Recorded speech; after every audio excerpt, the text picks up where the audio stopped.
semua. Nihil Bu. Sebelum memasuki pembelajaran, mari kita buka dengan bacaan Bismillahirrahmanirrahim. Namun sebelum memasuki pembelajaran, sepertinya kalian itu masih ini ya, kayak tegang banget ngantuk. Gimana kalau kita ice breaking terlebih dahulu? Kalian bisa berdiri ya. Nanti kalian bisa ikuti gerakan-gerakan yang ada di layar. Oke, ready? Ready. Sini ya, Bu. Oh, ini apa? Ayo, tangannya harus ada lagi tarik. Ini gak sih? Si. Come on everybody. Ayo guys, semangat. Oi.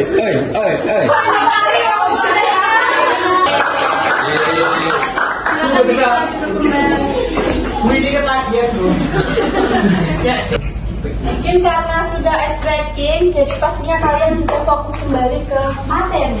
Jadi Ibu mau jelasin materi menyusun konsep wilayah dan perwilayahan dalam perencanaan pembangunan nasional. Apa yang kalian ketahui tentang wilayah? Mungkin kalian nggak asing kan dengan apa itu wilayah? Bisa dikatakan seperti area, terus lokasi, dan juga tempat.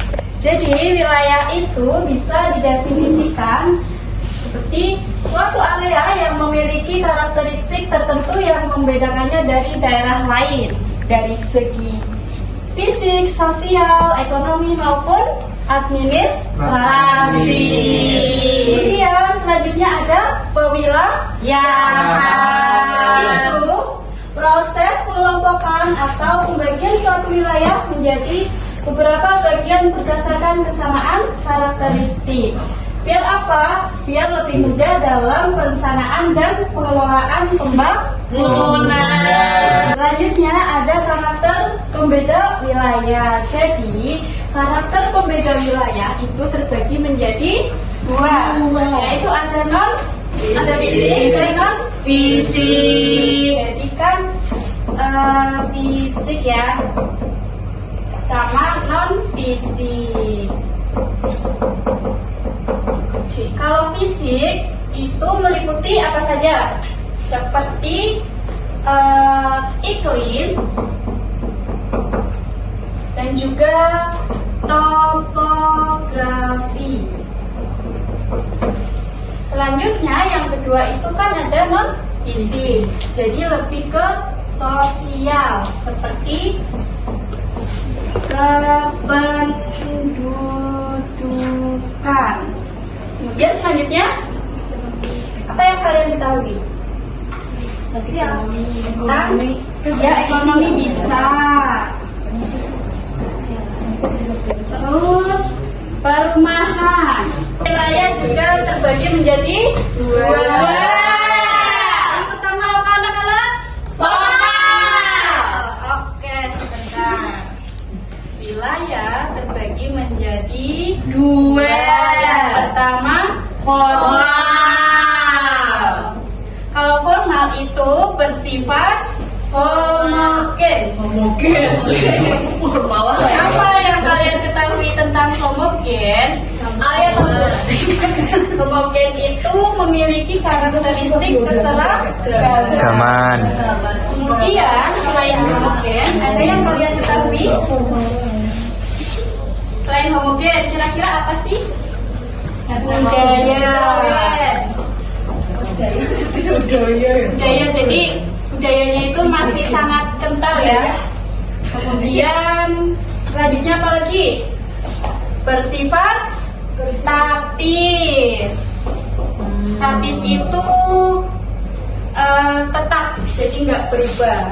Kemudian selanjutnya ada formal. Itu memiliki karakteristik lawannya homogen apa? Pinter.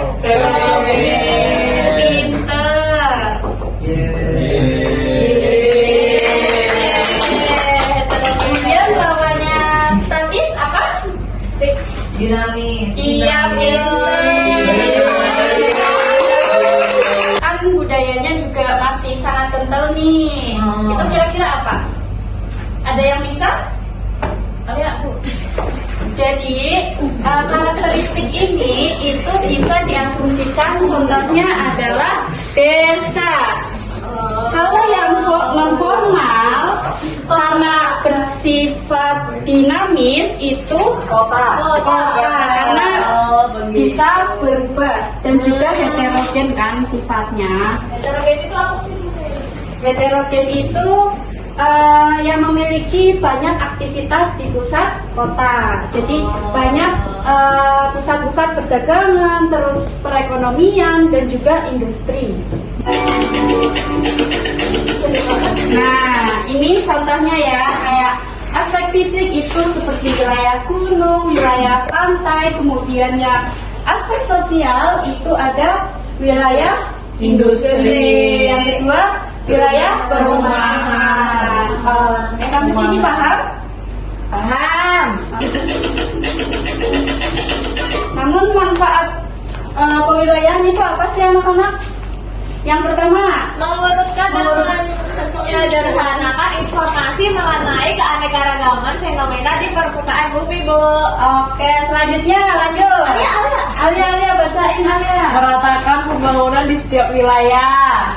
Oke, next. Memudahkan koordinasi sebagai program pada setiap daerah. Oke, selanjutnya yang di depan.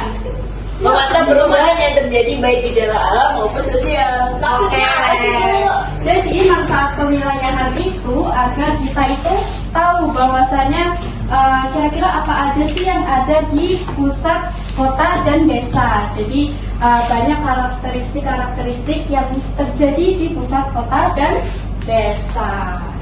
Kemudian Indonesia juga membagi pusat pembangunan wilayah utama, yaitu kan ada 4. Yang pertama apa?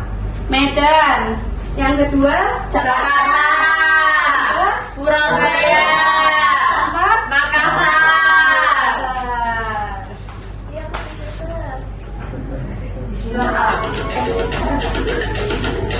Jadi satu. Oke, jadi ini ya buat pembagian pusat-pusat pembangunan di Indonesia. Tadi kan sudah disebutkan ya ada 4. Nah ini dibagi menjadi 4. Untuk wilayah A itu wilayah pembangunan utama, jadi pusatnya. Kemudian yang ada garis titik-titiknya itu wilayah pembangunan. Jadi yang sebelah sana itu tadi Medan.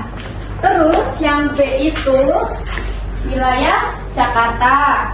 Kemudian yang C itu wilayah Surabaya. Kemudian yang terakhir Makassar. Nah, sampai sini paham? Paham. Nah, kita lanjut ya anak-anak. Jadi tujuannya apa? Biar pemerataan pusat-pusat yang ada di Indonesia. Jadi biar sama-sama berkembang. Jadi tidak hanya di satu area saja, tetapi kita menyeluruh. Oke, sampai sini paham? Paham. Tumbuhan utama yaitu ada 5. Yang pertama, kawasan ekonomi khusus. Yang kedua, kawasan industri. Yang ketiga, kawasan perkotaan. Yang keempat, kawasan pariwisata. Dan yang terakhir, kawasan berbasis pertanian dan potensi wilayah seperti agropolitan dan sinapolitan. Karena materi tadi sudah dijelaskan, mari kita kuis yuk. Jadi untuk yang sebelah kanan saya itu nanti menjawab salah satu pertanyaan. Nah kemudian yang sebelah kiri saya menjawab satu pertanyaan. Siapa dulu nih, yang kanan atau yang kiri? Kanan Bu. Kanan dulu. Oke Bu. Gimana nih? Kanan. Oke. Waktunya 3 menit. Sudah ketemu. Kalau sudah, kira-kira apa sih jawabannya dari pertanyaan ini? Kalau menurut saya yang C, Bu. Yang C. Oke, mari kita lihat ya. Betul atau salah ya?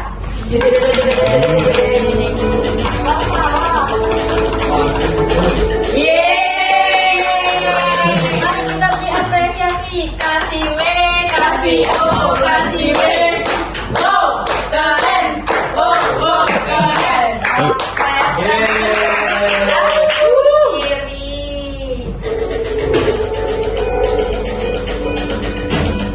Oke, selanjutnya sebelah kiri silakan bisa dicari jawabannya yang benar. Jangan sampai kalah nih sama yang sebelah kanan saya. Ayo, waktunya 3 menit. Si B, Bu. Oke, mari kita lihat ya apakah betul atau salah.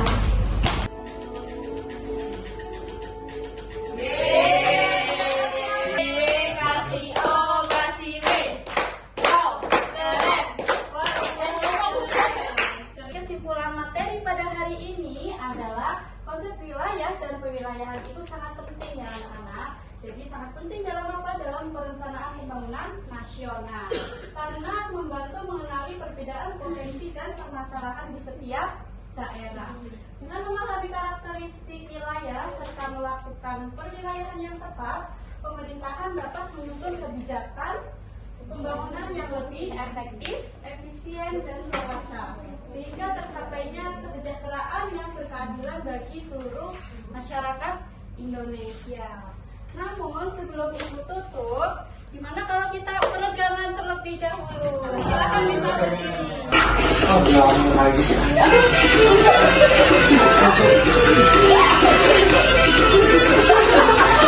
Seneng banget. Kalian ibu. Kalian sekali ibu.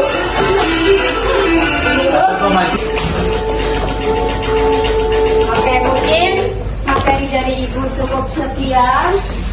Semoga nanti bisa dipelajari lagi karena pembelajaran hari ini tidak bisa sampai sini aja, tapi nanti bisa kalian kembangkan di kemudian hari. Mungkin dari ibu cukup sekian. Mohon maaf apabila ada tutur kata yang kurang berkenan. Ibu akhiri. Wassalamualaikum warahmatullahi wabarakatuh. Waalaikumsalam.